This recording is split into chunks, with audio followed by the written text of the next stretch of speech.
Welcome to the trenches, where it is all about strength, power, and determination. You cannot hide from the intensity. You join me in the trenches. Today is episode 1 of the Trenches series. This is my time to bulk and to gain strength.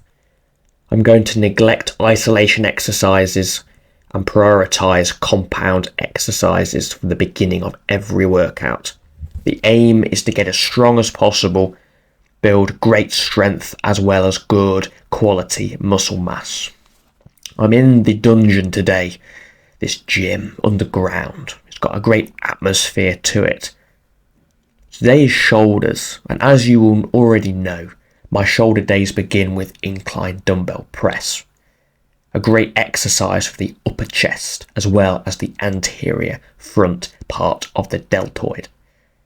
I work in a very similar fashion to Dorian Yates, as per my other videos, with a high intensity HIT style of training. I do two or three sets of moderate work and then one all-out heavy set to failure. That first set, that last set could be to 3 reps or it could be to 10 reps. It's just to failure. RPE 9, RPE 10. I managed to get 37.5 kilo dumbbells on the last set, and this is a personal record, I believe, for reps on the incline press.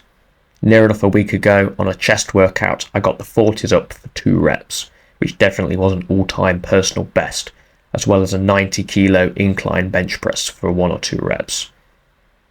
I was going to do a dumbbell military press, however this machine captured my eye. I'm relatively new to this gym and I'd never set foot on this machine before, so I decided to have a go. And the activation on the front deltoid was insane here, and I definitely decided to use this at the beginning of my shoulder exercises.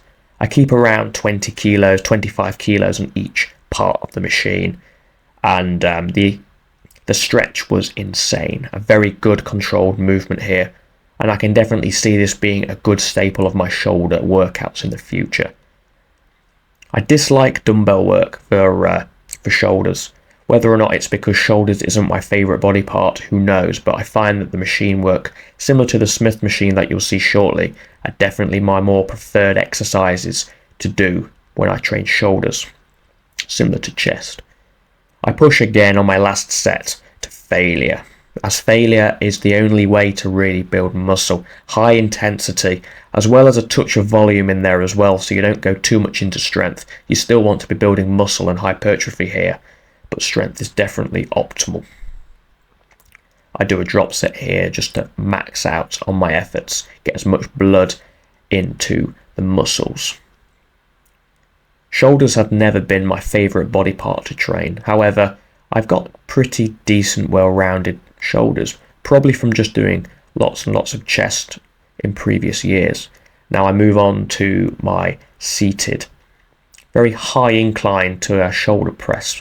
I never like to go full 90 degrees on the bench on any shoulder presses, just because I feel I get a greater stretch at the bottom of the movement on this higher incline. I'm probably at 85 degrees here on the bench, to be pretty much exact.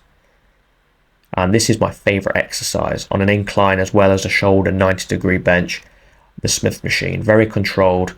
And this grip here, I believe I go even narrower on the grip. It allows me to keep very tight to the body, elbows tucked, and a great activation on the shoulders. And again, just like the leg workout not long ago, which wasn't a great introduction to the in the Trenches series, the audio was very jittery, so I've now got myself a brand new microphone and I'm getting the job done. I've got the tools and I've come back to do the job properly. But again, just like that legs video, it's absolutely hot down here.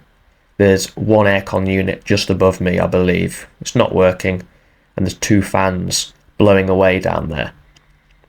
The heat does not detach from the world up above. For some reason the heat has made its way down, it's percolated down the stairs and through the fire exit into this building, and it is staunching down here, if that's the correct word. It is an absolute desert down here of heat. And the gym's very quiet today, and I love this atmosphere because you can do what you want, you can train. I'm not self-conscious about having a camera down there. I really don't mind. I just make sure that I'm respectful.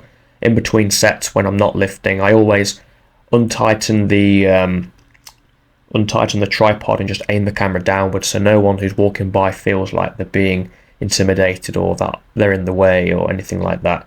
And I go on to this new exercise, and I saw this on the Blood and Guts DVD of Dorian Yates, where he trained in Temple Gym. And rather than doing dumbbell laterals that I always do, and I enjoy this exercise, I go onto cables instead. And I was relatively surprised by the amount of time and attention you get and the resistance right at the bottom. Those dumbbell exercises are very irregular. Not irregular, but there's no, what's the word? There's no, it doesn't favour. It favours one part of the movement, I must say, apologies. The very top part of the movement, that's where the real resistance is. However, it's very unbalanced at the bottom of the movement. There's pretty much no resistance there, and you can swing and use momentum. Whereas with cables, the resistance is proper. There is 100% tension here, and even with probably the second part of the stack, second plate on the stack, I'm struggling here. I'm getting 10 reps here. I don't push to absolute failure on this exercise. Why? Because isolations, I think you've got to be very careful with. As I don't train shoulders a lot, my rotator cuffs are, I would say, more fragile than other parts of the body. So isolations for shoulders, rear deltoids, lateral heads, I go probably RP8 here. Still give it a jolly good go. Still give it a good try here to get the job done. And that's what the gym is all about, really. I went to Pure Gym yesterday. They've been pestering me up by email every single day, or it felt like every single day, with these emails of spam saying, have your membership back for £10.50 a month, and then go back to the £20 a month. So I thought, you know what, it's 24 hours, they've got showers, it's not too far from my workplace, I may as well capitalise and go.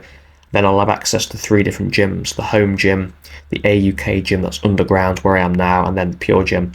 And I must say I was very disappointed. I went in for a leg day, warmed up on the treadmill, and I didn't have headphones on. I can't remember now, I probably did have headphones on. I was listening to some music to block out the awful music that was playing there. Just to kind of break the story here, I'm doing reverse flies here for the rear deltoids. A great exercise, and I'll definitely use this machine again. It's such a versatile movement for the upper trap and the rear deltoid. You can really see the muscles flexing and flaring up here, filling up with blood. A very good muscle group, a very good machine here to train the muscle group. So going back to the Pure Gym story, I go and I warm up and I just look around, and no disrespect, but I said in one of my first videos, it's more of a nightclub or more of a social club than a gym. It's full of kids, 15-year-olds who shouldn't really be there. They don't know what they're doing. They're going to get hurt. They don't care what they're doing there, and it's a real shame, I must say.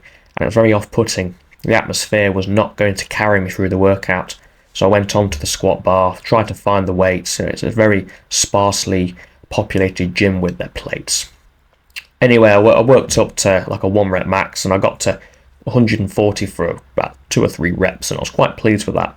And I just couldn't channel the energy to go any heavier. I put 152.5 on just to get that all-time personal best. I'd hit 150 a handful of times in my career, and I just wanted that edge. I wanted to say, have a middle finger up and just say, go on, I've got a personal best. And as I say, the atmosphere couldn't carry me on, and I failed it. Next minute, someone's coming over who I knew from school, and is saying, hi, how are you, and all that. Great, great to see him. But it just completely kills the energy. People are too social. I don't like the social aspect of the gym. People would probably argue with me there. I like going with my friends and proper training partners who want to train, but we don't talk about smooching around or relationships or anything else, work, cars. We just talk about the game and how we're going to work harder next time and this time, and then we chat after when we're in the sauna or having a shower. But it was very off-putting, and it was just a very sad, demoralising workout, because I wanted a big 1 rep max. I wanted a good leg session with leg press and deadlifts, but I just couldn't have an optimal workout. So back in the room, I'm doing a calf raise here, a machine calf raise, a new machine to add to my inventory, and I love this exercise, going to 10 reps, and it was a very difficult exercise, and I definitely need to add this to my next workout. I need to train calves. They're definitely a weakness. That's definitely not a secret, but they're a weakness, so I need to hit them probably 3 times a week. I then move on to triceps, as triceps are secondary to any pressing muscle such as shoulders and chest. Triceps, I haven't found my knack yet with them. Do I go high volume or low volume?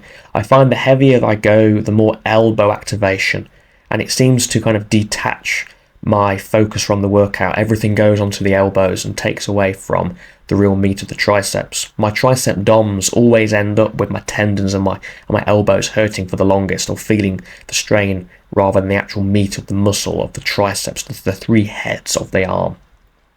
But I decide my first set's about 20 reps, and I just pyramid it down to my last set where I go a little heavier to a drop set.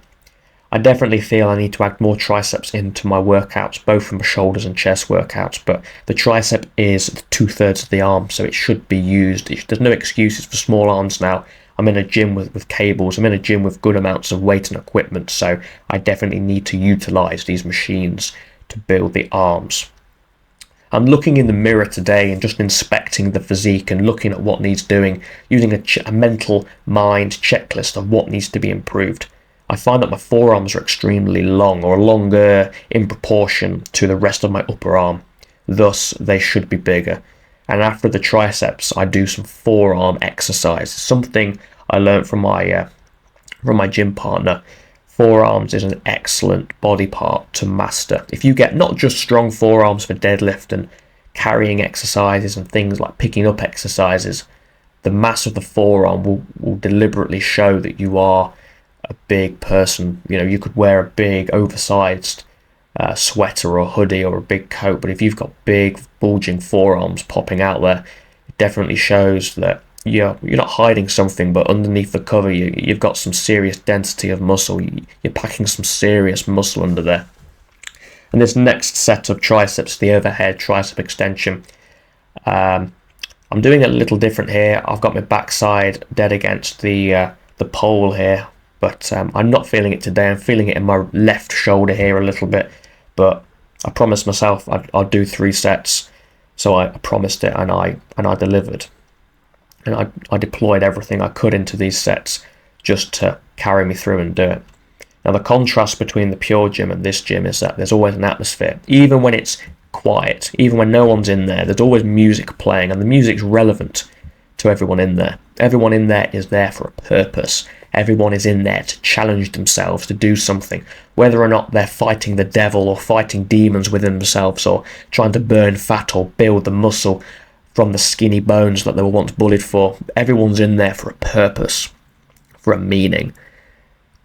And I'm not a spiritual person, but I believe that every echo of these people, or the hardship, or the hard work, is stored within the walls, and it just disperses into the room constantly, and you feel a constant energy, almost like a paranormal subconscious feel that the gym is alive with ambition and energy.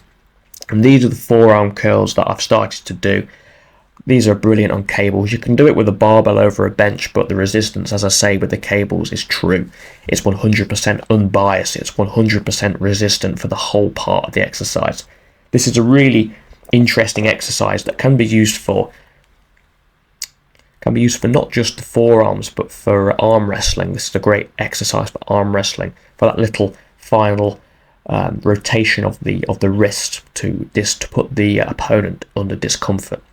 And then I go on to the upper side of the forearm. I must say I need to do some homework on the anatomy of the forearms, as it's not very professional saying the upper side, but let's call it the branchi radialis, or the branchi, or I know that's part of the forearm utilised in the hammer curl. So I'll do a couple of sets here just to finish up, because I believe that if you've got some forearms in your sessions, you're improving your grip. And this is going to translate to any dumbbell exercises as well. Picking up heavy dumbbells for a bench press.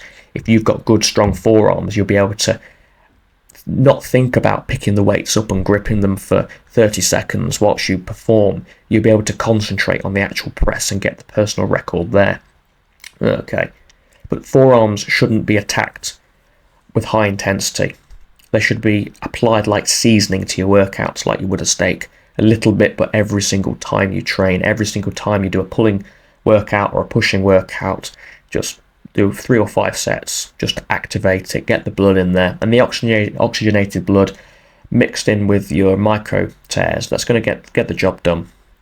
So here we are, I'm posing at the end, and we're going to go straight to the meal that I make. Okay, I'm going to make a post-workout meal here. Put some oil into the steak griddle, and today it's just a small little meal. And I think it's probably worth showing you what I'm going to eat. You can turn off now, but I think it's interesting just to see what I'm eating here. So I produce a steak from the fridge. It's only a small cheap piece from Asda. However, it gets the job done. Protein is protein. And I've made this rubbing compound, and when I was around my gym partner's house, he had this secret recipe for this steak rub with 3 different condiments, these seasonings, and I've managed to decipher part of it, 2/3 of it.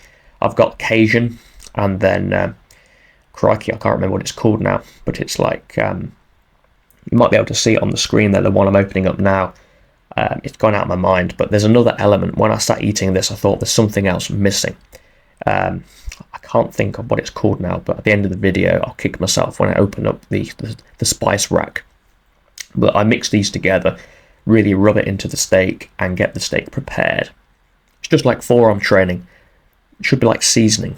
Just a little bit is necessary. Too much, it'll ruin the steak. None at all. The steak will just taste like meat. So seasoning is just like forearm training, and forearm training is just like seasoning. So I prepare it there, and when the griddle is hot enough to hear the oil spitting around, that's when I know it's ready.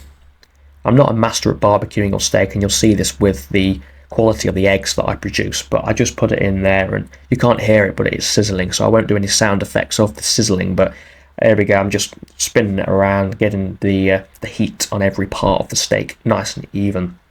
And this is about half an hour after my workout. Jump in the car straight after a shower and get home and prepare this. And you've got an anabolic window of about 1.5 to 2 hours after your training session to get in protein and the much needed macronutrients and micronutrients. It's important to utilize this window, as it will allow you to replenish your energies and help the muscles recuperate as quickly as possible. Now I put the eggs in. I choose 3 eggs just because I need as much protein as possible to regenerate the muscles. And the quality of my eggs, the way I make eggs, are very, very poor. And I decided to put a little bit of the steak rub into there as well, just to give it extra flavour, as I remember doing this a while ago. A great hangover cure, I must say. I rarely go out, but this is a good hangover cure in the morning. Put some steak on the hob with some eggs, and you definitely feel more like yourself. Well, I do anyway. We're coming to the end of the video, so definitely do give me a like and subscribe for more quality content.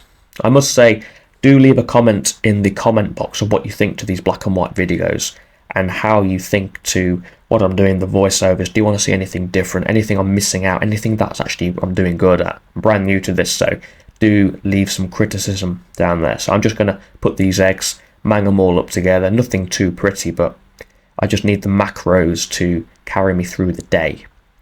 So definitely do leave a like and subscribe, and I'll see you in the next episode. The next episode might not be in the trenches, it might be something else, but I'm going to produce this series of In the Trenches, where I train every body part, showing you all my workouts. And these workouts are all based around strength training as well as the bodybuilding hypertrophy. Call it a hybrid style of training, but I'm following that Dorian Yates high intensity, where I do around 11 sets of workout, 4 or 5 different exercises a body part, but going to the absolute max, going to absolute brutal failure at the end of each set where I see it relevant. So thank you very much for watching, and I'll see you in the next video.